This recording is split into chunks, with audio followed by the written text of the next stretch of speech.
Hey everyone, today we're going to talk about how to shoot targets out of the air with a slingshot. First thing to check off the list is safety. You need to wear eye protection because the targets are going to be a lot closer to you than they usually are when you're shooting a slingshot. I like to shoot clay ammo. They tend to explode on contact, and if you hit them with a lawnmower it's not a problem. You also want to make sure you're shooting with a slingshot that you're comfortable with. If you have any risk of getting a fork hit, it's probably going to happen when you're shooting targets out of the air, because people tend to get, when they're trying to shoot fast, tend to twist in all sorts of weird different directions. So make sure you're comfortable with a slingshot, and make sure you have your eye protection on and you're not near anything that could be damaged by ricochets.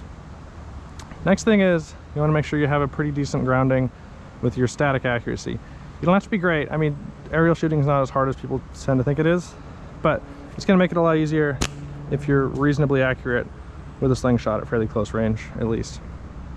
As for the technique, start off with something big, and I would hold it in the front hand, because if you hold it with the back hand, you're going to be out of alignment for shooting by the time it leaves your hand. If you hold it with the front hand, you can throw it up and you'll be in perfect alignment to hit your target. And just there I got hit by a ricochet, so it does happen. And as you get better, you can move down to smaller targets, basically.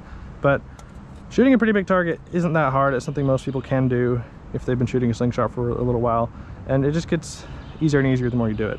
So shooting a smaller target, I always try to shoot at the apex of the arc. So you throw it up, it's going to do an arc, and you want to try and shoot it on the way down. And this is a wiffle ball. You can just keep on moving down to smaller targets. The better you get. That was a bad throw, but I still got a hit. So yeah, it's a lot of fun to shoot targets out of the air. It's pretty impressive, and it's really a lot easier than people think it is. So I'd highly recommend giving it a try. Just make sure you do it safely. Thanks so much. Have a great day.